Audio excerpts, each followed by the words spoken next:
Et pas na biso batato la boyete.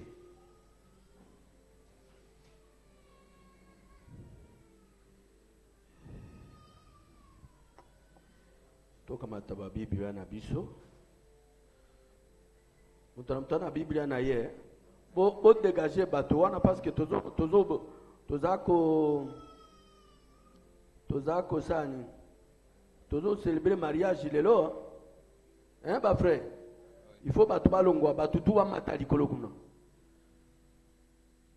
Toboyi ba embouteillage.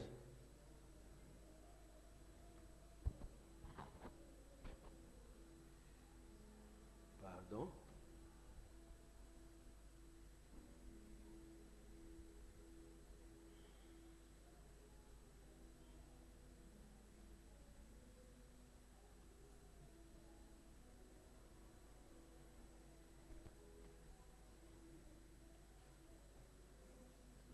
Les grands jours s'est levé, Dieu nous a visité.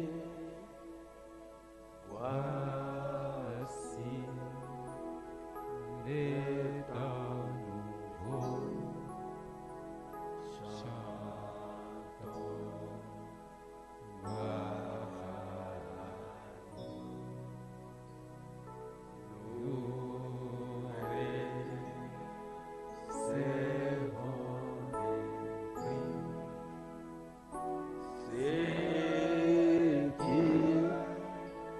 La fait promis,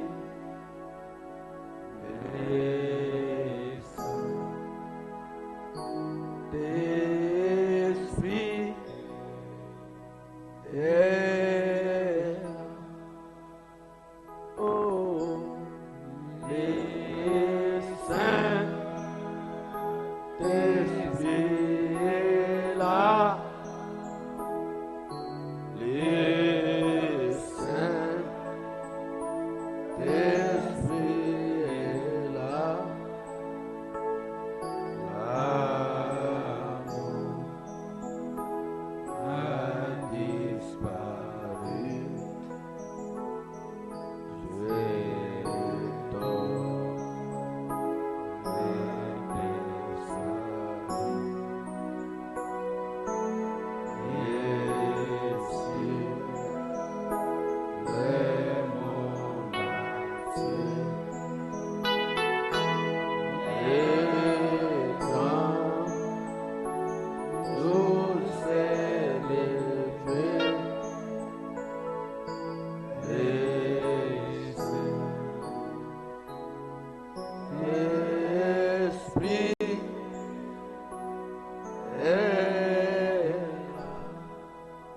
Seigneur Jésus notre Dieu, Kolo Yesu Nzambe na biso.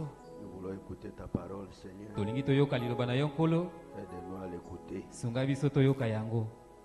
et que cela produise des effets sur notre vie. Tika yango ekoka kobota bambano likona bomo na biso. Au nom de Jésus-Christ. Na kombo na Yesu Kristo. Amen. Amen. Nous lisons dans 2 Rois 2:9. Tokotanga na mokanda ya mikonzi ya mibale, mokapa mibale kino libwa. Lorsqu'ils eurent passé, Tango bango balekaki, Élie dit à Élisée, Eliya alobaki epa na Elisa. demande ce que tu veux que je fasse pour toi Senga oyo eloko oyo lingi po ete nasala pona yo. avant que je sois enlevé d'avec toi. Ete na netwa liboso na yo. Élisée répondit, Elisa yanoli, qu'il y ait sur moi, je te prie, ezala likolo na ngai na bondeli yo, une double portion de ton esprit. molimo na yo mbala mibale. Élie dit, tu demandes une chose difficile. Eli alobi osengi eloko moko eza makasi. Mais si tu me vois pendant que je serai enlevé d'avec toi, Kasi tango yo komona ngai tango nazo netwa liboso na yo, cela t'arrivera ainsi. yango ekokomela yo bongo. Sinon, cela n'arrivera pas. Soki te yango ekokomela yo te. Comme il continue à marcher en parlant, Lokola bazali kokoba kotambolaka na kosololaka, voici un char de feu tala likalo moko ya moto et des chevaux de feu pe punda ya moto les séparer l'un de l'autre. ekabolaki bango moko pe mosusu. Et Élie monta au ciel dans un tourbillon. Pe Eliya amataki na lola na kati na kuzumburuka moko. Élisée regardait, criait mon père, chat d'Israël. Elisa ganga atalaki pa gangi tata na ngai makalo na Israël. Et sa cavalerie. Pe momatina nango. Et il ne le vit plus. Pe amonaki lisusu te. Saisissant alors ses vêtements, il les déchira en deux morceaux. Asimbaki bilamba na ye pe apasolaki yango na biteni mibale. Et il releva le manteau qu'Élie avait laissé tomber. Pe atombolaki mokoto oyo Eliya Puis akoisaki. il retourna et s'arrêta au bord du Jourdain. Pe azongaki pe atemaki na pembeni ya Yordani. Que Dieu vous bénisse. Tikanzambe apambola bino. Vous pouvez vous asseoir. Bokoki kovanda. Nous sommes dans Actes des Apôtres chapitre 1. Tozali na mokanda ya misala ya bantoma mokapo ya liboso. Verset 14. Eteni ya kotanga zomi na minei. Tous d'un commun accord Banso bazalaki na boyokani moko. persévéraient dans la prière Koyikaka piko na kati na mabondeli. avec les femmes Na basi elongo. et Marie mère de Jésus Pe Maria mama ya Yesu. et avec les frères de Jésus. Pe na bandeko mibali ya Yesu. Tous d'un commun accord. Banso bazalaki na boyokani moko. Que Dieu vous bénisse mes frères. Tikanzambe apambola bino bandeko. Que le Seigneur vous bénisse. Tikankolo apambola bino. Amen. Amen. Amen était? Amen. Ok. Dieu vous bénisse beaucoup. Zambe apambola bino mingi. Voilà, nous sommes toujours en train de parler sur le Saint-Esprit. Tozali koba koloba likolo na molimo mosantu. Amen, le peuple de Dieu. Mais ici, Kasi awa nous voulons rentrer sur ce que nous avons dit le vendredi. tolingi tozonga likolo na oyo tolobaki mokolo ya mitano. Ruth Luta ne pouvait pas avoir le repos de son âme, akokaki te kozwa bopemi ya bomoto na ye ya kati. ne pouvait pas épouser Akokaki te kobala Boaz Boaz si elle n'avait pas pris d'abord une bonne décision. soki na ino azwaki te mokano malamu. On peut Amen. dire Amen à ça. Tokoki kondima iyo na owana. On peut dire Amen à ça. Tokoki kondima iyo na owana. C'est ce que nous avons dit le vendredi. Nde oyo tolobaki mokolo ya mitano.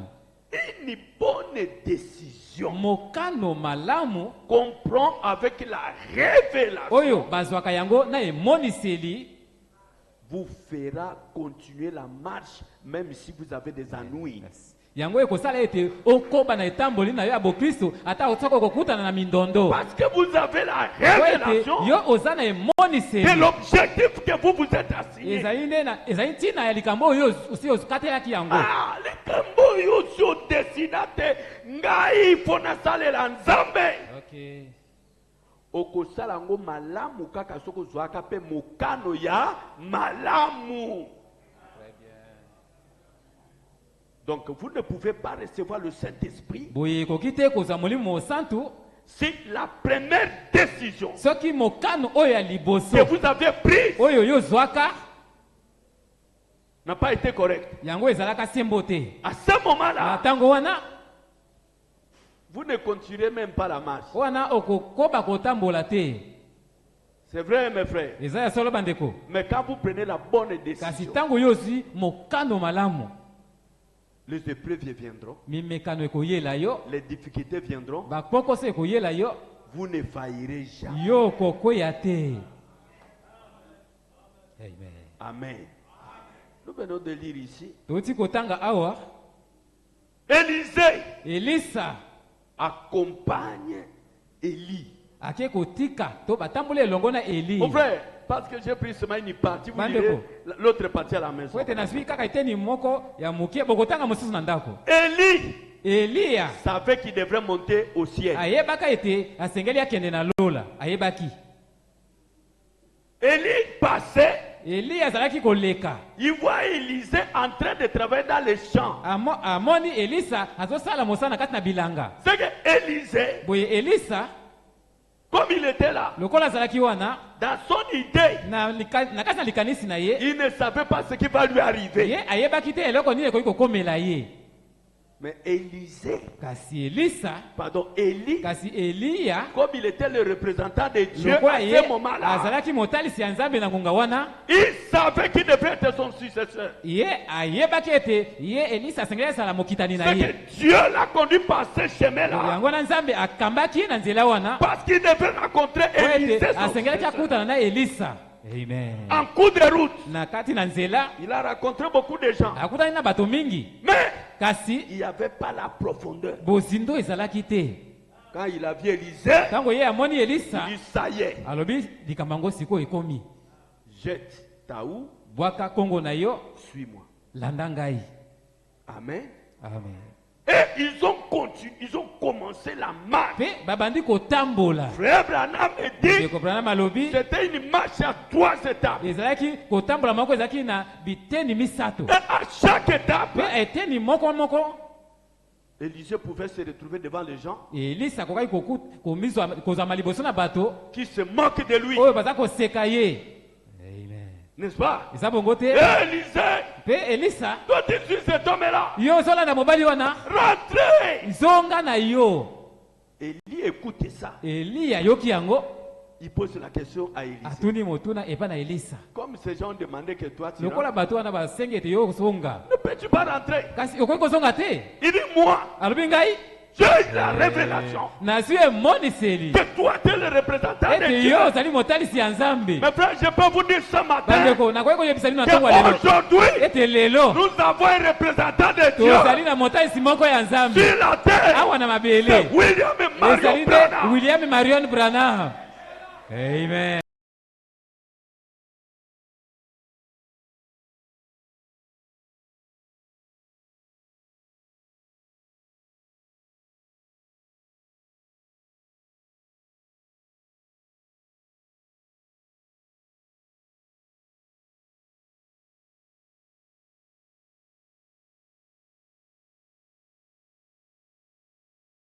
Révélation que Dieu a de William Marion oyo Branham yo ozwi epai na William Branham ne te fera pas partir. yango ekosala te ete Vous yokende resterez sur la révélation. yo okotikala likolo na Vous emoniseli marcherez okotambola parce que vous êtes sûr que po la ete personne ici a yo Dieu. oza na ekiseli motema ete moto oyo aza na Nzambe. Yes. Et ne vous mettez pas en tête Te komitiela kati na mutu te que dans le message, Ete- tout est heureux. na kati na sango makambo manso maza malamu. Olongolaka ngo na mitu na bino. Amen. Le message ici a des déceptions, mes frères. sango oyo ezali na koyokisa masoni pe. Message oyo. Oh, my. Eza na makambo mosusu soki ekomeli yo, soki oza na Nzambe te okopengwa. Là c'est vrai, là c'est vrai. Message oyo. Là c'est vrai. Noki amen ete. Amen. Okoko koma po olobi te oyo eske Nzambe aboyi nga, aboyi yo te. Frère Branham me dit, Ndeko Branham alobi si quelqu'un te dit aujourd'hui soki moto moko ayebisi yo lelo que croire le message ete kondima sango signifie elimboli dormir sur un lit fleuri. kola ezali nde kolala likolo na mbeto moko ya Frère epeda. Branham me dit, cet homme vous a séduit. Ndeko Branham alobi moto wana azimbisi yo. Est-ce que vous comprenez? Boye bozososola C'est pour vous dire, mes frères, yango mpona koyebisa bino quand vous bandeko croyez le message, ntango yo ndimi sango attendez voir des déceptions. yo mizelela na makambo oyo ekoyokisa motema Attendez pasi na voir des kokweya difficultés. okomona mikakatano. Mais Kasi tout ça dépend de quoi? nyonso wana etali nini? Dépend de la Yango décision. etali nde mokano oyo ozwaka na ebandeli. Quand quelqu'un se décide, Ntango moto moko azwi mokano il marche seul Yes. avec Dieu. ye akotambola ye moko elongo na Nzambe. Mais frère, dans cette foi ici, Bandeko na kati na kondima oyo il ne faut pas que vous mettiez votre foi sur un frère. esengeli te otia kondima na yo likolo ya ndeko mobali moko Ni pas ton mari, to mpe likolo ya mobali na ni yo pas ta femme. to mpe likolo ya mwasi na yo. Ici, Awa mettez la foi en Dieu. yo tia kondima na yo epa na Nzambe. Votre mari faillira. Mobali na yo Ta akokweya, femme mwasi na yo faillira. akokweya, Mais celui qui ne faillit pas, c'est kasi le Seigneur. oyo Jésus. akweyaka te nde ezali nkolo Yesu. Amen. Qu'est-ce que nous n'écoutons pas? J'ai ici un maître avocat qui était avec nous. Il a fait longtemps avec nous quand nous étions là-bas. Mais quand il a eu des ennuis avec sa grande sœur,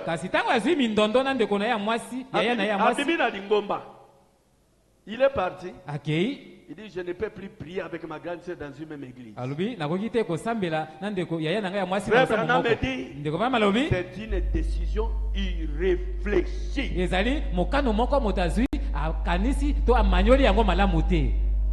Même le pasteur manque que je suis mes frères. Ne me prenez pas comme un homme parfait. Jamais.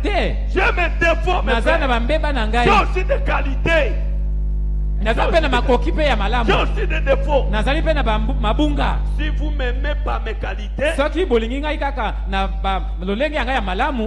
vous me déconsidérez dans mes défauts, vous ne m'avez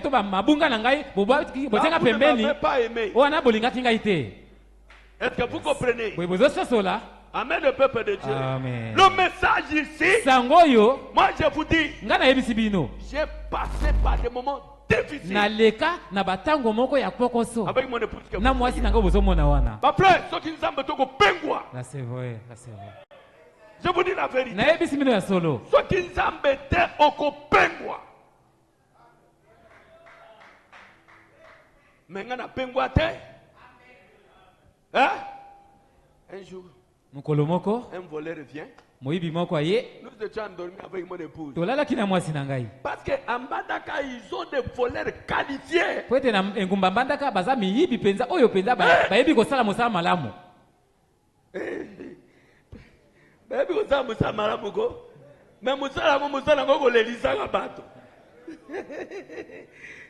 N'est-ce pas mes frères? Alors, mes frères, on dort la nuit. Un voleur est venu. A bendi kaka, a bendi ba crochet pour fenêtre fungwana. Na sewa na ba frère valise moi sinanga na bilamba tout na ba sabato na. Voleur azui malembe. Je crois il quoi suka soki liputa hein beni. Tamba bendi yango to moni agwa moyibi. Tout est parti. Mon épouse n'avait plus même les papa bazan angote. Ngape étudiant na deuxième licence, mbongo pesate. J'ai vu mon épouse ici. Aller à l'église pieni. Peto va na quartier nini? Mbandaka 3, mai. C'est-à-dire, mon épouse est entrée dans la boue. Makolongulu po sapato ezate. Atika na liputa kaka bo moko. Na mwa blues moko boy. Ngamo na tali mwasi na komikolela na binzambe. Mbongo pe ezate akosombela mwasi na bilamba. J'attendais voir mon épouse. Kolobate na boino kene suna lo sambote. Le sambo, makolongulu, à quel le sambo? J'ai commencé à voir qu'il y a quelque chose ici. Attendez, je vais vous dire.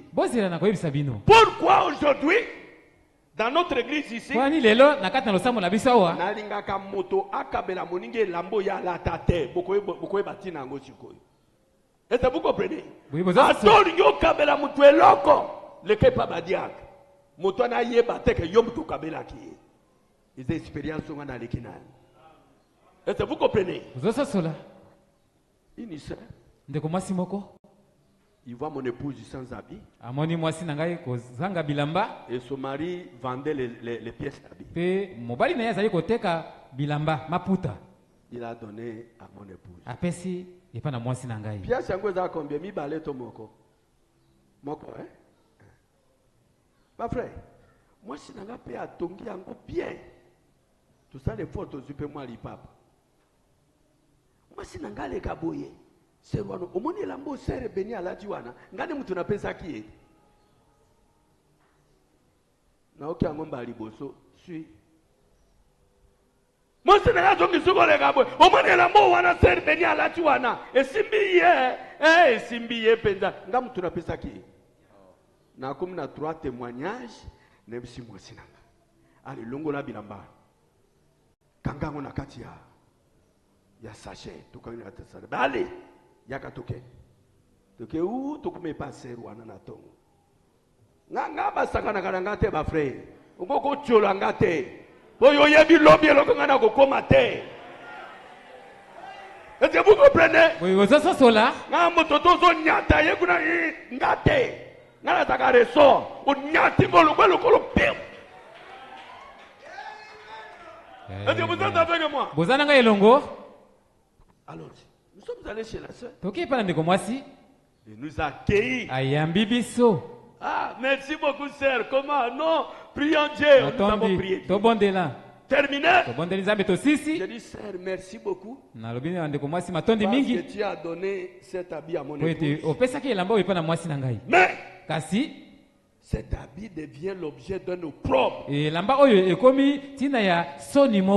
c'est dans le cas où tu as kabela qui aleka ngabu na kabela to mone zetu na lipamboli te to yeko zongi sayo lamba na yo yango base otale longi ya moto hein après ça Dieu nous a béni avec mon épouse. Nzambe apambola kibiso na mwasi na ngai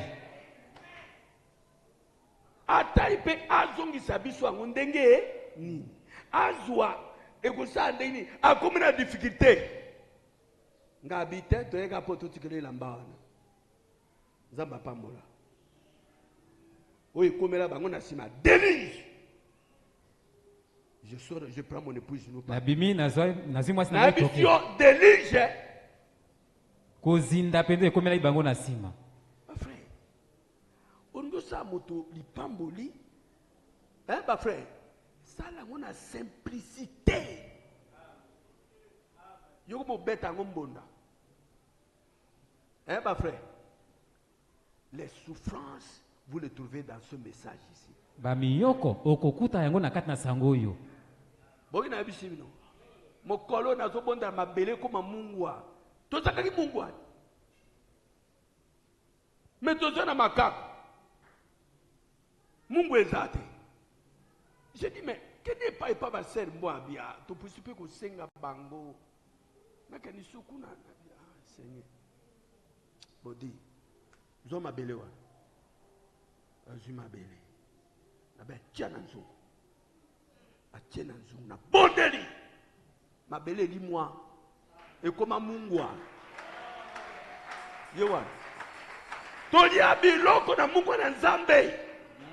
À cause de la souffrance, mes frères. Natina na miyoko bandeko. Olelo soki nzamba ko pambola na pamboli mwasi nanga yoka mabe. Yo yebe sika to uti.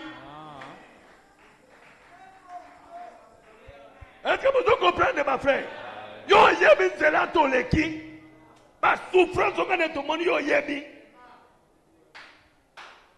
Nzambe atana temps pambola ka moto.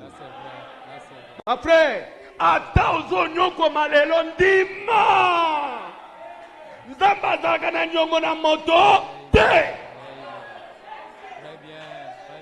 Est-ce que vous comprenez? Oui, besoin ça cela. Supporter demain. Ikapiko lobby. C'est entre les mains de Dieu. Les années na kati na maboko ya Nzambe. Amen. Si Dieu te bénit aujourd'hui, soki Nzambe apamboli yo lelo, kotola pe moto atana yango te. Po yo yebi pe lobby na ye. Nzamba zana catégorie ya bato ya pambola kate lokuta. Dieu bénit tout le monde. Nzambe apambola ka bato banso. Pourvu que vous ayez la foi, la parole que kaka ete ozala na kondima liko na liloba. On ne peut pas dire amen à ça, mes frères. Ce message sangoyo a des épreuves, mes frères. Yango isali na mimekali. N'est-ce pas? Et ça bongote. Que Dieu vous bénisse. Maintenant Élisée souffrait.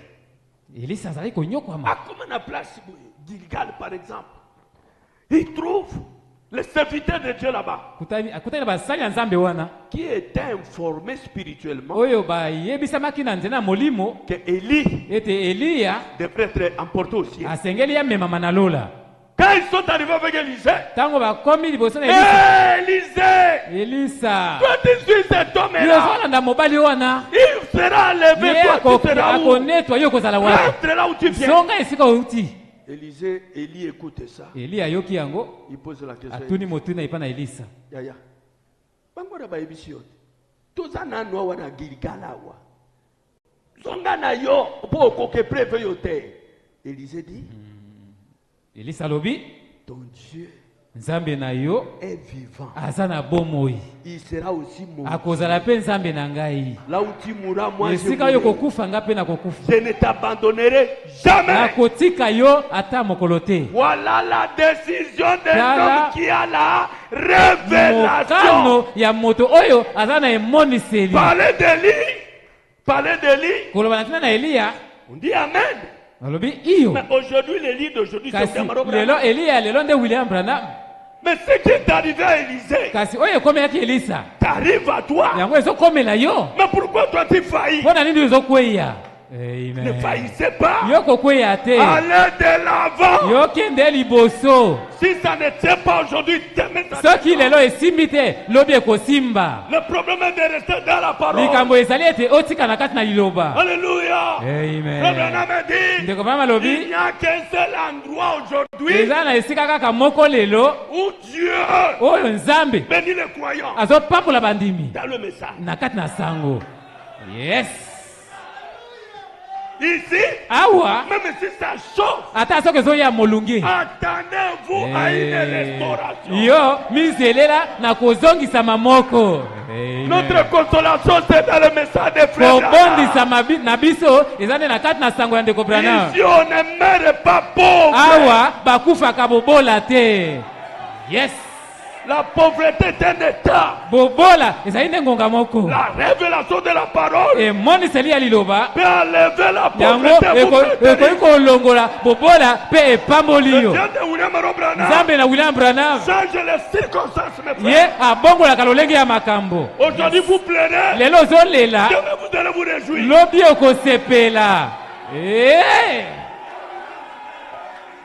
Gloire à Dieu. Est-ce que vous pouvez me bénir ce matin? Nazo te abino makambo yo po ngai moko magi na leki na yango. Sarah mwana ngai. Sarah sikoyo yen héritier, Christ leki biso ba frère. Yen héritier bazo te kaka pétrole. Bonde na seka mokolo wana. Siko Sarah bi pétrole yango yo. Sarah zolo baka pétrole yango ok héritier balo baka boité lo baka pétrole yango yo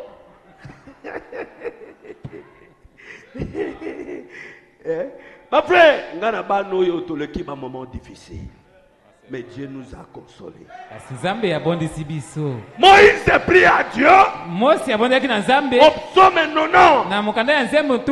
L'Éternel est notre Dieu. Réjouis-nous au temps des jours que vous nous avez fait passer dans le malheur. Amen. Mes frères, il y a un temps de malheur pour chacun de nous, mes frères. Mais Dieu restaure l'état de malheur. Si vous aviez fait 10 ans dans le malheur, attendez voir 10 ans dans le bonheur.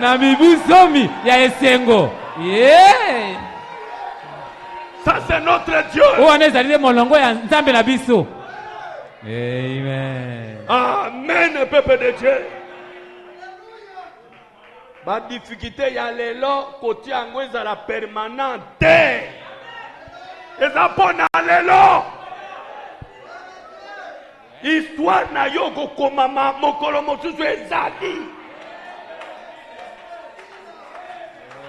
Ça c'est le Dieu de William Branham. Yes. Amen, le peuple de Dieu. Amen. Ils ont continué. Ils sont arrivés au Jourdain. Élisée. Elisa. Élie regarde Élisée. Elia atali Elisa. Il dit tu peux traverser ndenge. Ah, on a notre traversé. Tala na nous Jourdain oyo. Depuis bazo le kawana na mois d'avril. Yo kama. Sanza ya pela, mai etondi. Il y a to ko le kandengeni.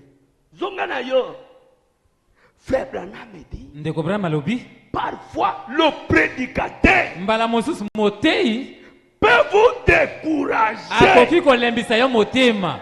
Pour te dire, rentre, zonga. Mais si vous avez scellé la révélation, kasi soki yo okangami na emoni vous ne rentrerez pas. Okozonga te. Vous ne quitterez pas ce prédicateur là. Okotika pe motei wana te. Amen. Comme la première décision était bonne, lokola mokano ya liboso ezalaka malamu, ton Dieu est vivant. alobi nzambe naza na bomoi. Là où tu mourras, je mourrai. Esika yo kokufa nga na kokufa. S'il faut mourir ce jour, soki esengeli tokufa na Yaladeni, tokokufa awa na Yaladeni. Mes frères, oh, ne prenez jamais la décision sans révélation. Bandeko, kozwa mokano na ino te kozanga oso emoniseli. C'est pourquoi il y a des erreurs dans la foi. Yango wana mabunga ezali na kati na kondima. Parce que vous décidez comme ça. Kwete yo bozwaka mokano kaka bo. Ozwa na ino emoniseli. C'est que vous voulez. Ya oyo yo lingi. Le reste Dieu prendra. Oyo sikali nzambe akozwa mokumba. Amen. On peut dire amen à ça, frère. Amen. Amen. Et comme il était avec le représentant de Dieu, ils sont aujourd'hui sans solution. Élie enlève son manteau. Il frappe pas sur l'eau. Le Jourdain c'est pas.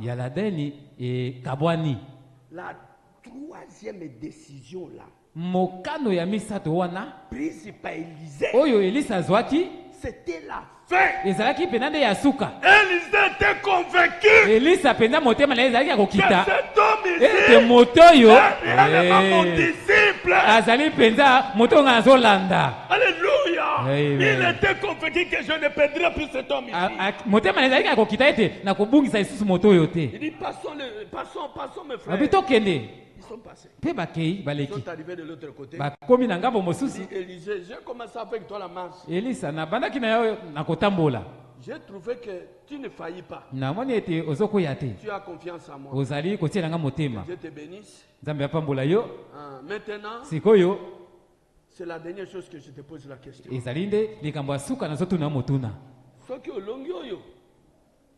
Tu veux que je te laisse quoi? Demande ce que tu veux. Maintenant c'est de nouveau attirail avec Branham. Sikoyo ekomi likambo ya atira itina Branham lisusu. S'il avait demandé l'argent, soki asenga kamisolo, il aurait eu des millions. Alingaka za ba millions. N'est-ce pas? Ezabongo te. Mais kasi la chose qui l'a amené à la foi, kasi eloko ememi na kondima, ce n'était pas l'argent. Ezalaki misolo te. La chose qui l'a amené à la foi, eloko ememi na kondima, c'était qu'il avait vu à Élie. Nde oya mona ki yango epena Elia. Qu'il a la vie éternelle. Oyo eza na bomo na seko. C'est ce que vous devez voir William Branham. Oyo senga ibomona epena William Branham. Je vous dis la vérité, mes frères. La vie éternelle est devenue un nom.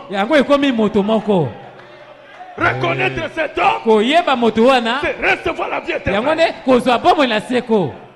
Amen. Jésus répond aux scribes. Il dit, celui qui ne croit pas en moi, il meurt dans son péché. Ça dit les disciples devaient connaître qui était Jésus. Si vous connaissez Jésus, vous avez la vie éternelle. La question reste posée jusqu'à ce jour. Élisée a compris qui était Élie, mes frères. Soki Elia azaki nani?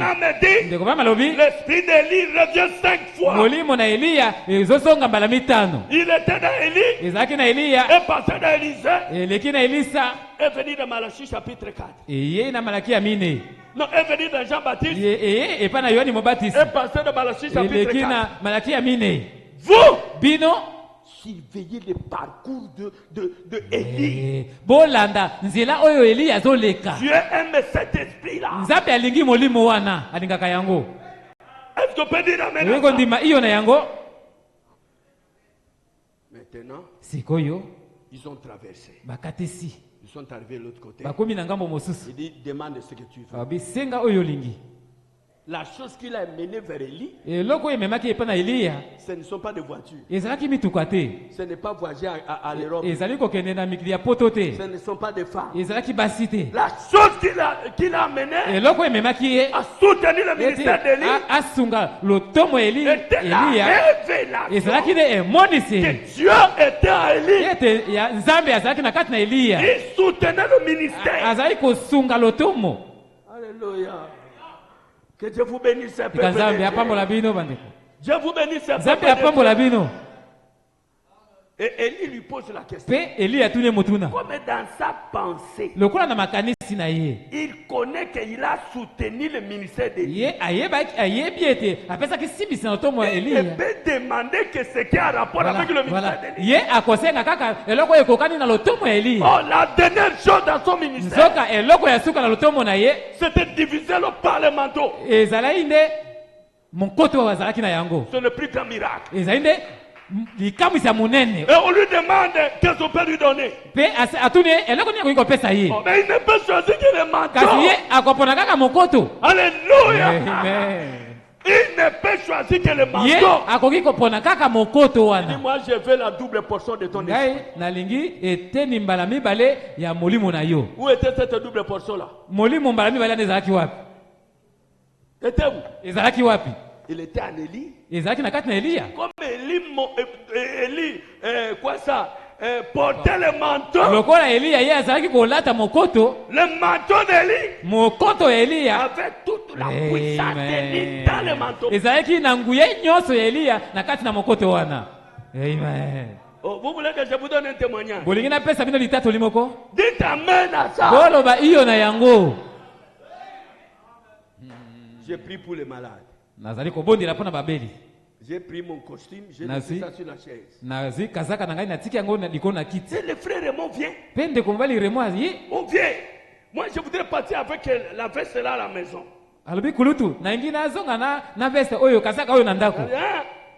Cette veste là. J'ai dit Raymond, prenez ça. Donnez ça à Maman Béni. Petit Raymond jupe, veste. Vous voyez? Olia simba ngo atako simba boye remo alati veste nanga abandi ba comédie non vie ça vrai veste vie ya abota ka likolo ka boye likolo ke likolo boye remo na se boum abandi ko rouler. Les gens disent mais qu'est-ce qu'on peut faire? Le problème c'est le veste. Bikambo zaine ya kasaka olongole veste wana ko zwa kimia. Quand on a levé la veste, vraiment c'est normal. Petit, alors maintenant tu peux prendre cette veste. Allez remettre à mon épouse. Jamais. Quand un homme est ouin, son corps est ouin, ses habits sont ouin. Amen. C'est pourquoi autant de Paul. Les gens avaient compris la chose. Comme Paul est ouin, même ses habits aussi sont ouin. Est-ce qu'on peut dire amen à ça? Il fallait seulement toucher les habits ou prendre l'habit et puis faire ça. L'habit rentre avec la puissance. Et je voudrais vous dire ce soir, Paul n'a jamais compris les 7 années. Yes. Paul a prêché en partie. Est-ce qu'on peut dire amen à ça? Aujourd'hui nous avons la plénitude de c'est pourquoi frère Branham pouvait dire moi je suis la piscine de Bethesda.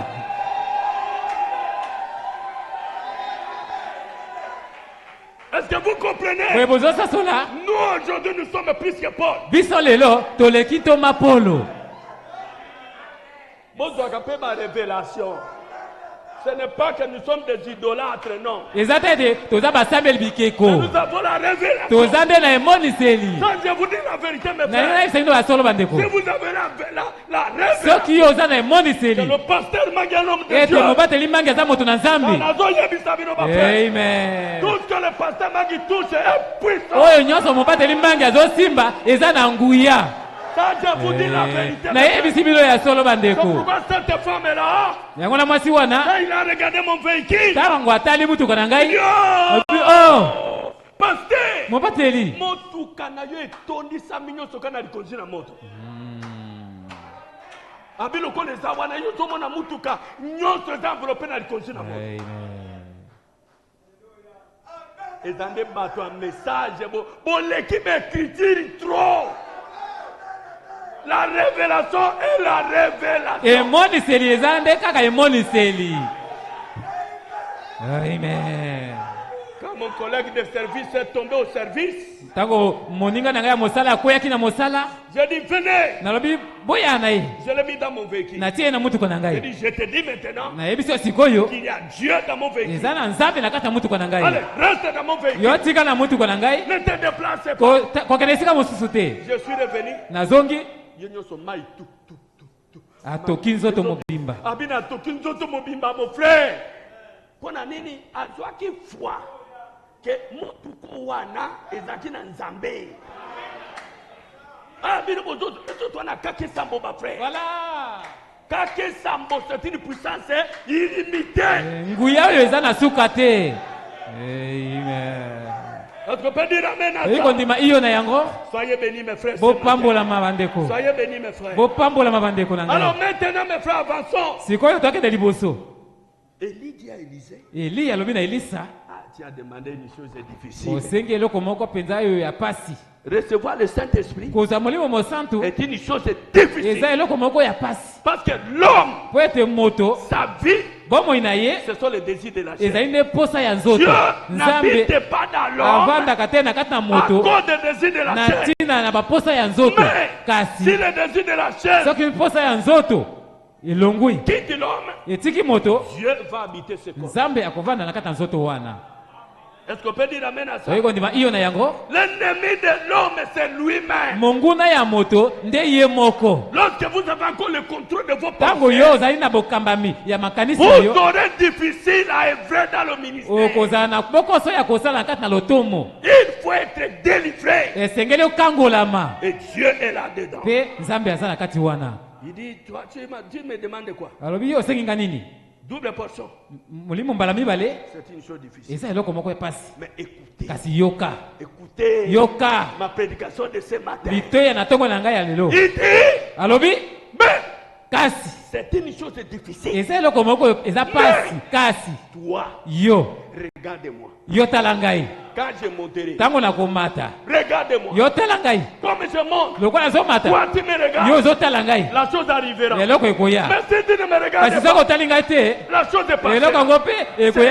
Le chrétien aujourd'hui, il ne veut pas fixer ses regards sur Jésus. Ah, moins de distraction. Bale bendiye.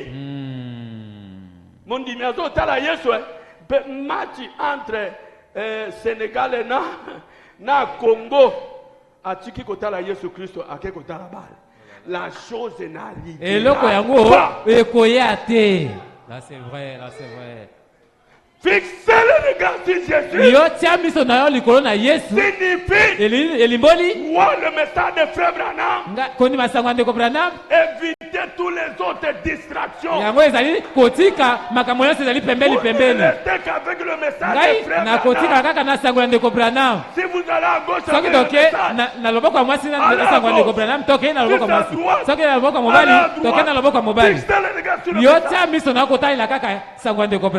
Le Saint-Esprit viendra.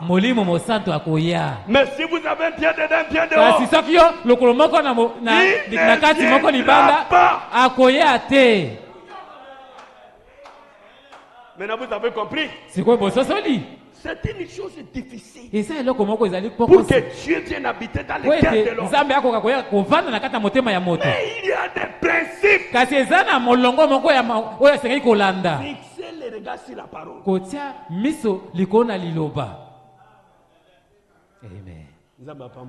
Amen. Le message n'aime pas de distraction. Sango elingakate makambo oyo ya makanisi kopalangana oya mike mikete. Nazamondimi makama mokileye mbango ke.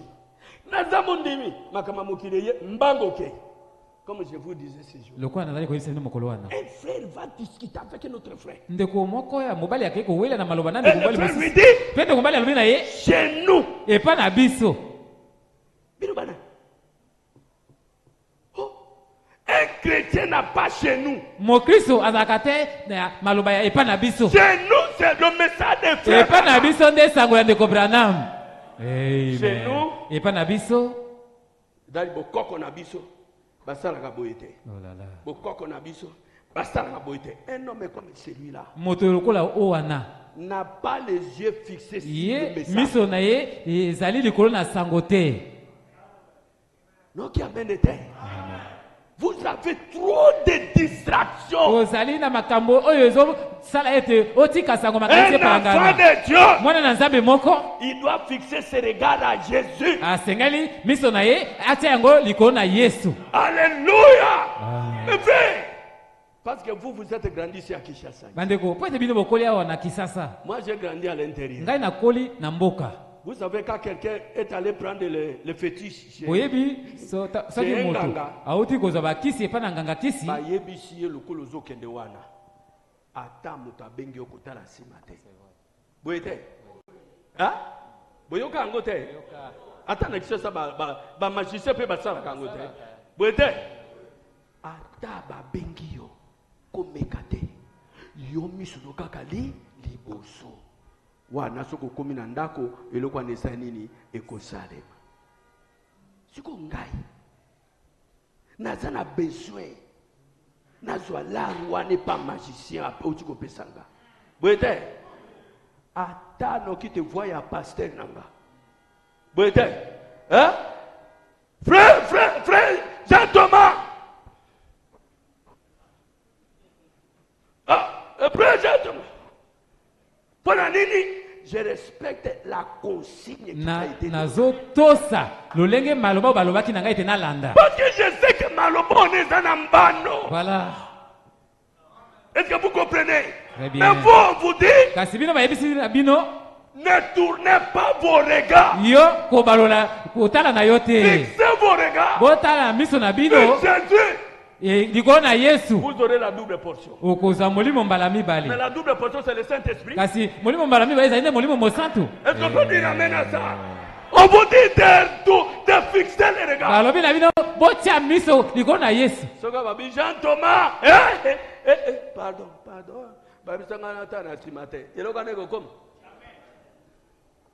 Voilà pourquoi dans le message de frère Branham, les gens ne sont pas des chrétiens. Balingi distraction trop. Non, qui amène. Frère Branham me parle de cet homme qui est allé en chasse. Il est allé à la chasse. Il a trouvé 2 œufs de l'aigle. Amen. Amen. Quand il a trouvé ces 2 œufs-là, il s'est rappelé qu'il avait une mère poule qui était en train de couver les œufs. Il dit, je vais prendre ces 2 œufs ici. Je vais les amener, mettre dans la mère poule. Et quand il a amené ces 2 œufs, il les a mis là-bas. La poule a couvé. Et là, il clôt. Là, il y avait 2 aiglons et des poussins. Donc, qui amène été. Mais quand la mère poule faisait cote, les aiglons ne comprenaient pas. Ce sont les poussins qui comprenaient. Les aiglons ne comprenaient pas. Pourquoi? Dieu avait créé les aiglons pour n'écouter que la voix de la mère aigle. Est-ce que vous croyez à la prédestination? Est-ce que vous croyez à l'élection? Si vous êtes élu de Dieu, quand vous naissez, à une église catholique, on comprend que Mateya Kunate. Yango bomoni biso to bimi na église catholique po Mateya na bango e kokani na batempa na biso te. Mon frère, ceux qui boyete po bima na église catholique c'est facilité. Hein ma frère? Na pe na zaki catholique. C'est facilité. Obima na catholique frère, il faut nzambe. Boyete kuna ozana baptismo ozana tenkotisa première communion. Boyede après première communion hein confirmation bon on continue ça yeah ozo continue boyede bongo baibisi OK tango Yesu asala ka bongola ka masanga maye kuma masanga ayokaka nani babi ayokaka mama na ye yo zai catholique sol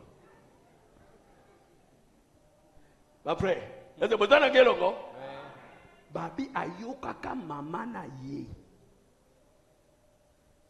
atindaka bato pa mama na ye yebisa abisi mama na yebisa bango asala eloko nga na lobi yepe mama na ayebisi bango lokola lobi bo sala yango pe isale mato no ise fungwami c'est que nous sommes toko senga il faut to senga ba ya mama na Yesu. Est-ce que je peux vous révéler quelque chose? Quand Jésus est ressuscité, il est allé au troisième ciel. Marie n'est jamais arrivée.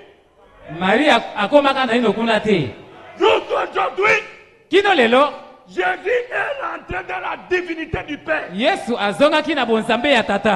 où ils sont, Marie n'est pas là.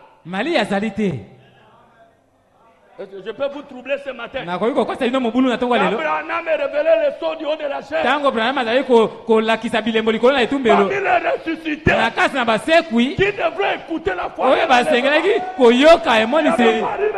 Maria, maman na Yesu bazalaki wana. Amen. Est-ce qu'on peut dire amen à ça? Au commencement était la parole. La parole était Dieu. La parole était avec Dieu. Et la parole était Dieu. Qu'est-ce que la parole a fait? Elle s'est faite chair. Elle a créé toutes les choses. Toutes les choses ont été créées par lui. Marie a mis au monde de Jésus. Elle a été créée par qui? Bon répondre. Marie a mis au monde de Jésus. Elle a été créée par qui? Oh. Marie a été créée par Jésus. Non, qui amène le terre. Non, qui amène le terre, peuple de Dieu. Maria, nous lui devons du respect. Parce que c'est une sœur en Christ qui était fidèle à la parole. Non qui amène le terre. Non qui amène le terre. Mais il n'est pas notre intercesseur avec Dieu. Il n'est pas dans la dimension de Jésus. Jésus est devenu la colonne de feu. Quand elle entre Branham, même Marie m'a dit Jésus.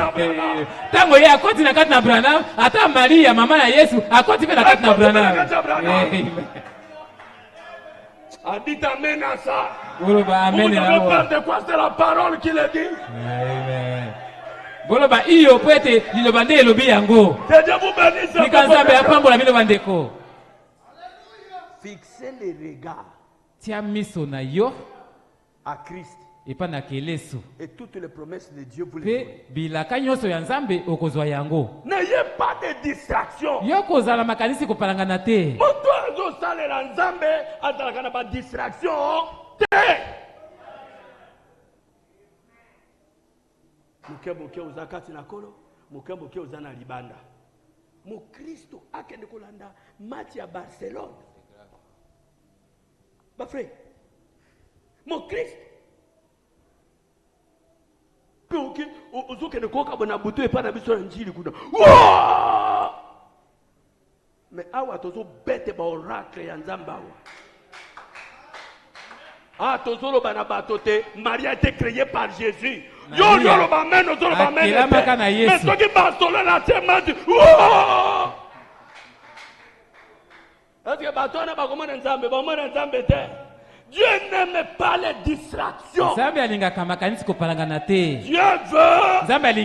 fixe les regards vers lui. Si tu fixes tes regards, et tu vois comment je serai enlevé, la chose que tu as demandé arrivera. Sinon, cela n'arrivera pas. Nana pamboli Nzambe na tongo alelo. Est-ce que tu peux me dire Amen? Trop de distractions. Votre message à Brana. Trop de distractions. Oh, nous sommes un peuple séparé. Donc, amen. Bato baza séparé, baza na mode de vie mosusu. Alexis, nous sommes un peuple mis à part. Et pas nabiso bokoko ezate. Bokoko nabiso elobi, ça n'existe pas. Wana obimi na ligne ya parole. Et pas nabiso, ainsi dit le Seigneur ya William Branham, c'est notre absolu. Donc amen. Parce que Dieu nous a enlevé les bokoko. Nos yeux sont fixés vers la parole révélée. Soko linga no tolo ba liloba moko yo yaka na parole nga pena na parole. Mais soko yena bokoko nga to kabwani. Bete toko to yo yena bokoko mboka na bino nga na parole toko solanga no ndenge ni. Eloko ezoyi ezako sangisa biso nyonso wezande liloba na tango. Nous devons fixer les regards au message de l'heure. Amen. Si vous me voyez comment je serai enlevé, la chose arrivera. Mais si vous ne me voyez pas, c'est-à-dire un œil, vous regardez la parole, l'autre œil, vous regardez le monde, la double portion ne viendra pas. Yango moni ba chrétien ya message à frère Branham ba komi maliri. Frère message eza message ya moto. Message oyo ezalinde isuko ba boti sakabana. Ici il y a des cris, il y a des alléluia. Parce qu'il y a la vie à l'intérieur. Mais les gens sont tellement surchargés par le péché. On ne voit plus la main de Dieu. On devient des chrétiens ordinaires. Jamais mes frères. Tournons les regards vers Jésus. Nous aurons la double portion. Donc amen. Tournons les regards. Le monde n'a rien. Frère Branham dit la politique est pourrie. Donc amen.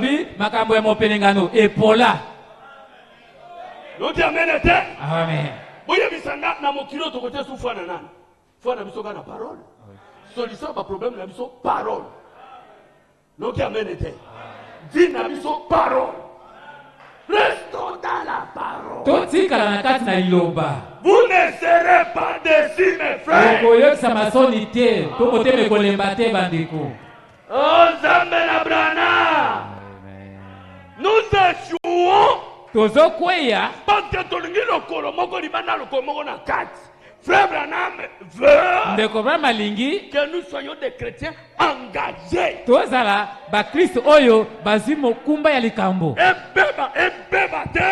Je suis dans la parole. Amen. Dieu lui-même me prendra soin de moi, mes frères. Amen. Est-ce que vous comprenez? Vous comprenez, frère? Restez dans le message. Le Saint-Esprit viendra de soi. Frère Branham me dit ceci. Dans l'âme de Dieu, Frère Branham me parle d'Élie et disait, je suis au paragraphe 29. Je lis seulement parce que nous allons bénir le mariage tout à l'heure. L'heure est donc arrivée où la Bible se répète. Ainsi que l'accomplissement de la parole. Eh bien, Dieu a promis d'envoyer la pluie de la première et l'arrière-saison. Il a promis la pluie de la première et de l'arrière-saison. Dans la pluie de l'arrière-saison. Bon, on va en parler en d'autres termes. Une double portion. Il y a des enseignements. Il y a une double portion aujourd'hui. Pareil aux vêtements d'Élisée. Yes. Quand Élie l'a laissé tomber, Élisée l'a pris et il a reçu une double portion. Et c'était le type de l'église et de Christ.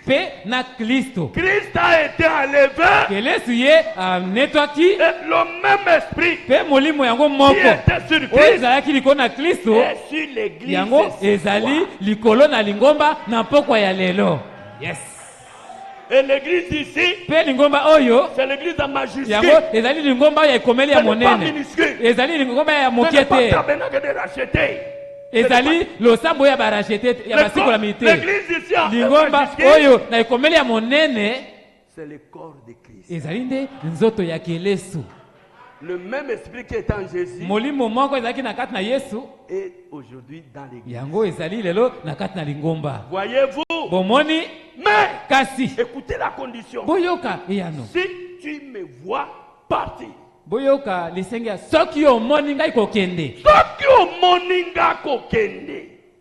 c'est la vision de l'homme qui voit la vie. Si tu me vois partir, et pour te mona, il faut garder attentivement les yeux fixés sur la personne. Aujourd'hui, les gens sont plus dans la distraction. Demeurez dans la parole. Je vous avais donné l'autre fois un exemple ici. Prenez un clou. Mettez ça dans un aimant. Qu'est-ce qui va se faire? Le clou deviendra l'aimant. Pourquoi? Il a demeuré longtemps dans l'aimant. Si vous demeurez à moi, et ma parole demeure en vous, demandez tout ce que vous pouvez faire. À ce moment-là, c'est l'homme qui était monté.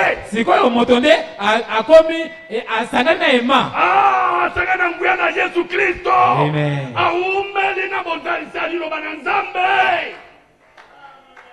Ah, mes frères bien-aimés, Élie pouvait regarder le ciel. Il 3 ans et demi. Pas de pluie. Un homme qui est né de femme. Frère Branham dit, il a demeuré longtemps dans la présence de Dieu. Et il pouvait parler comme Dieu. Quand vous gardez le clou dans les mains, vous pouvez prendre le clou et tirer le gilet, une lame de gilet. Pourquoi? Parce que le clou a demeuré longtemps. bomeri. Bandeko, boumela. Boumela na liloba na Nzambe. C'est vrai. Vous agirez comme Dieu. Bokobika, toko kosala lokola Nzambe. Donc amen était. Amen. On m'a dit que bato mangomba réveillé. So balingi ba una miracle, il faut basala jeûne de 21 jours. 40 jours. Wana bazui nguya ya kosaba miracle. So ki jeûne wana ici, bazongi de bazalaka. Moi kopo ya moi l'autocopé eleki. Boete. Hein? Bato kanguya ka so basali 21 jours. Donc amen était. Donc amen était peuple de Dieu. Mais mourir à moi c'est libala. Tu as besoin de 21 jours. Nous avons besoin de fixer les regards. Biso, tozala bosenga ya kotia miso na biso. Na kata sango ya dekobrana. Dans le message, na kata sango, il y a la mécanique. Ezali na makasi. Il y a la dynamique. Ezali pe na nguya. Quand vous demeurez dans le message, sango, eume na kata sango. Vous avez la mécanique et la dynamique. Ozali na makasi na nguya. Est-ce qu'on peut dire amen à ça? Un homme qui demeure dans la parole. C'est un homme puissant. Azali moto moko azala nguya. Qui demeure dans la parole. Il peut prononcer la parole. Et la parole est claire. Et liloba wana likeli. Parce qu'il demeure dans l'atmosphère de la parole. Amen. Donc amen était bananaga. Amen. Donc amen était. Donc amen était frère. Le problème c'est que vous ne voulez pas demeurer. Monto ya umeli akwagi lokola aimant. Bete. Josué n'a pas arrêté le soleil. Josué n'a pas arrêté le soleil. Hein? Est-ce que le tango wana tozalaki na purification par l'agneau? Hein? Est-ce que tu as une purification sans la moto? Mais tellement ce mot. Mais yo le rôle. Dieu depuis dans les agneaux. Parce que quand Jean-Baptiste présente Jésus, il n'a pas présenté l'agneau. Il n'a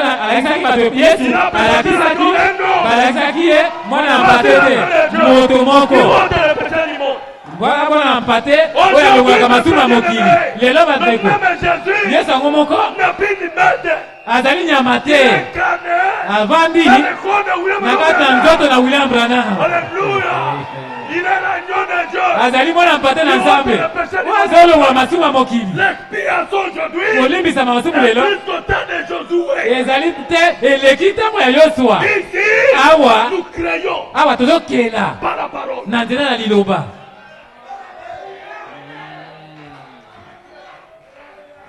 Donc amen était mes frères. Donc amen était. Quand Élisée est rentré. Tango Elisa zongi. Il a trouvé les mêmes obstacles. Le même Jourdain. Mais comme il a fixé les regards, il a reçu la double portion. Il pouvait agir comme il prend la même chose. Il frappe le Jourdain. Il a fait longtemps. Ndeko, koba kotala liloba. Yo kotala pembeni te, mdomo kama ça. Eza na nguya moko na kati na sango. Amen. Si le message aujourd'hui n'a plus les mêmes effets, soki sango lelo ezali na bambando yango moko te. Ce n'est pas la faute des messages. Ezali libunga ya sango te. C'est votre faute à vous. Ezali libunga te ya bino. Vous avez affaibli le message. Bino boyesi sango ekoma makasi te. Mettez-vous mes frères. Bote babandeko. Dans l'atmosphère de la parole. Na zebi ya liloba. Amen. Amen. Ne les donnez pas. Mettez-vous dans l'atmosphère de la parole. Restez là. Vous agirez comme Jésus. Dieu est en train de chercher cette église-là. Nzambe azali na kata bolukiluki ya lingomba wana. Il peut fixer les regards. Oyo koki kotia miso na yango kotala. En Jésus le Père. Epa na Yesu bandeko. Dieu vous bénisse. Nzambe apambola bino. Restez dans le message. Botika na kata na sango. Les difficultés viendront. Mikakata mekoya. Restez dans le message. Botika na kata na sango. Ne vous écartez pas. Bokende pembeni te. La vie est dans le message. Bomo ezali na kata na sango. Le Saint-Esprit dans le message. Molimo mosantu na kata na sango. Vous voulez voir Dieu? Olinga mona Nzambe. Vivez dans le message. Bobika na kata na sango. Ne vous détournez pas du message. Botika sango te. Même si les difficultés arrivent. Ata soki mikakata no ye. Tikala kokangama na kata na sango. Amen. Je me sens bien ce matin. Nami yoki malamu na tongo lelo. Je me sens bien mes frères. Nami yoki malamu bandeko. Je me sens bien mes frères. Nami yoki malamu bandeko. Restez dans le message mes frères. Botika na kata na sango bandeko. Ne tournez pas vos regards ailleurs. Botia miso na yo kotala na yo pembeni te. Non qui amène le thé. Amen. Observons-le. Totale la ye. Observons-le Élisée. Totale ye Elisa. Gardez vos yeux sur Élie. Botika miso na mino etala ya kaka epana Elia. Le manteau est descendu. Mokoto ekiti. Le manteau est ici ce soir. Oh. Mokoto ezali awa na poko lelo. Le manteau maintenant c'est quoi? Mokoto nde sika nini? Le manteau est ici, c'est le manteau c'est quoi? Mokoto nde nini? Le manteau c'est quoi? Mokoto nde nini? C'est le Saint-Esprit. Yango nde molimo mosantu. Le manteau c'est quoi? Mokoto nde nini? C'est la colonne de feu. Yango nde likonzi na moto. Est-ce que vous êtes avec moi? Oui, bozana nga elongo. Il est ici ce soir. Azali awa na poko lelo. Comme je prends ce matin. Lokola nazote ya sikoyo. Elle est là. Azali wana. Elle est là mes frères. Yango ezali wana. Si tu es malade, prononce la parole. Soki ozama kobela, yo loba kaka liloba. Na kati na nzebi oyo sikoyo. Yo loba kaka liloba. Dites-toi. Loba yo. Esprit de hémorroïde. Molimo ya hémorroïde. Libère ce corps. Tika nzoto oyo. Amen. Nous sommes maintenant en train de demeurer dans la parole. Tozali sikoyo koumela na kati na liloba. Recevez la puissance de la parole. Bozwa nguya ya liloba. Nous sommes maintenant dans la parole. Tozali sikoyo na kati na liloba. Nous avons fixé nos regards. Tomoni moto wana. Maintenant. Sikoyo. Ce que vous direz c'est ce qui arrive. Oyo yo koloba nde kokomela yo. Amen. Vous avez l'appendicite. Ozali na appendicite. Dites à l'appendicite de quitter. Yo loba na appendicite kaka etika yo. Vous êtes un Dieu maintenant. Ozali nzambe moko sikoyo. Vous êtes dans l'atmosphère de Ozali na kati na nzebi ya liloba. Maintenant il n'y a plus de malédiction. Sikoyo. Elakeli mabe eza lisusu te. Awa moto akoko lokayo azate. Amen. Oh, famille na biso ba loka biso awa malédiction ezate. Nous créons par la parole. Awa tozokela nde na liloba. Nous avons la double portion. Tozana ndambo ya molimo mbala mibale. Frère Branham me dit. Ndeko ba malobi. Même si. Ata soki. La double portion est grand comme ça. Ndambo ya molimo mbala mibale za monene boye. Ne prenez pas pour kolongole ndambo. Kamata robona voilà, voilà. Amen, papa de Dieu. Amen. Yo kaka libana nzambe. Plus to ka libana nzambe tande ko zo monene. Ozo monene. Allez, soyez bénis ce matin. Bo pambola manatongo alelo. Nzambe. Que Dieu vous bénisse. Tika Nzambe apambola bino libota na Nzambe. Que Dieu vous bénisse, frère. Nzambe apambola bino. Vous voulez la double portion. Bolingi ndambo ya mbala mibale. Ndeko bana obi yango ezawa na poko alelo. Siko bondimi ete yango ezawa. Elle est venue pour qui? Eh pona banani? Elle est venue pour qui? Yango ye pona banani? C'est pour vous. Ezane pona bino. Bozo eloko yango. Amen. La divinité n'est plus au ciel. Bonzambe ezali sous na lola te. Elle n'est plus au ciel. Eza na lola te. Ezali awa na mabele. Na kati na nzoto ya moto. Nous avons la divinité. Toza na bonzambe. Parlez maintenant. Yo loba kaka sikoyo. Pe likambo yango ekokoma. Recevez l'onction. Bozwa epakwa. Recevez la puissance. Bozwa epakwa sikoyo. Sikoyo bandeko. Bobika.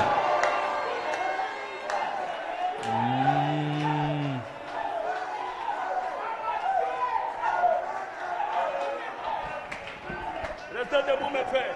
botikala ya kotelema bandeko botombola maboko na bino tozali liboso na bozali ya nzambe tozali liboso na bozali ya nzambe bandeko ici awa il n'y a pas de doute awa tembeza te maintenant il n'y a pas de doute sikoyo tembeza te nous tous nous sommes aimantés banso nous tous nous sommes dans les mains tozali kati na malamu nous tous nous sommes aimantés mes frères. Nous sommes dans l'atmosphère de la parole. Ok, l'onction est là mes frères. Bon, si tu peux croire, croyez maintenant mes frères. Le Dieu de Mangue est ici. Celui qui opère sans cicatrice. Je ne vous impose pas les mains. Moi je ne vous impose pas les mains. Jésus-Christ. Merci Jésus. Soyez bénis avec moi. Soyez bénis mes frères. Recevez la chose. Recevez la chose. Enlevez les pensées ailleurs. Recevez la chose. Maintenant mes frères. Recevez. Recevez mes frères. Recevez ici. Recevez la chose. Recevez la chose. Recevez la chose. Soyez remplis de l'onction. Recevez l'onction mes frères. Et puis vous délivrez. De toutes vos maladies. Et puis vous délivrez. De toute la malédiction.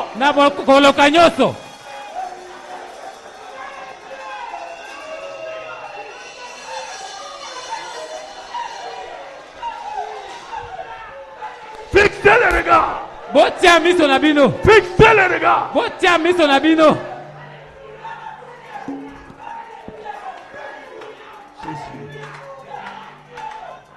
Mes frères, l'onction est dans l'auditoire. Pour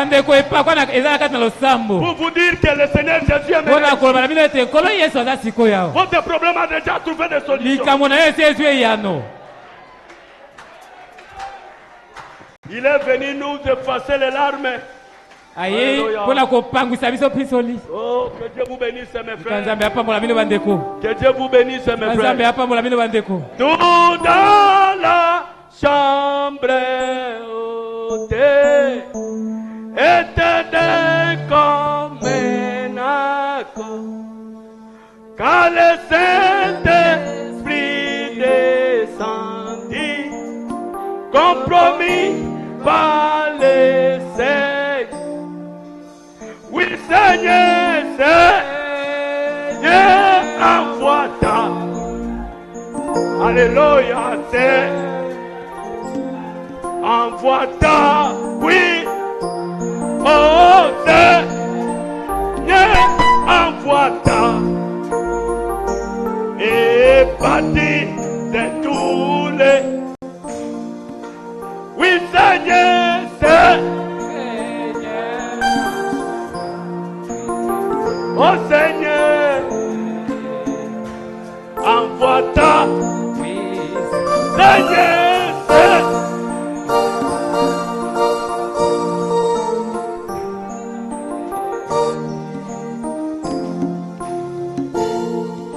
Non mais sois levé mes frères.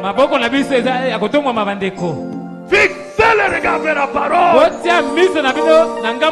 Vous réussirez. Ne détournez pas vos regards. N'ayez pas peur mes frères. Restez derrière la parole. Et la parole vous affranchira. Non mais soyez levés mes frères. Voyez ce que je viens de vous prêcher. Voyez que le pasteur Mangue est un homme. Si vous êtes venu ce matin avec une maladie, je vous le déclare au nom de Jésus. Vous rentrerez à la maison sans maladie.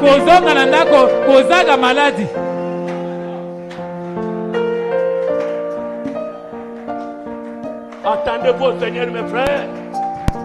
Sa présence est avec nous mes frères. Soyez guéris au nom de Jésus. Soyez délivrés de la main du diable. Au nom puissant de Jésus. Recevez la joie du salut. Amen. Nous pouvons parler à Dieu. Que chacun s'abandonne entre les mains du Seigneur. Parlez à Dieu, mes frères. Merci Jésus. Ta parole qui a été prêchée, Seigneur. Délivre mon âme, mon corps. Laisse-moi être fixé, Seigneur. Je regarde la promesse de Dieu. Alléluia. Que le Saint-Esprit descend. Voilà Dieu.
Combien il est bon, mon Seigneur, mon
mains, mes frères. J'ai loué, j'adore mon Seigneur Jésus pour tout ce qu'il ne cesse de faire pour moi. Oh, je puis compter. C'est loué Dieu. Oh, combien je combien il est bon, combien il est bon, mon Seigneur, mon Dieu, combien il est bon, allez.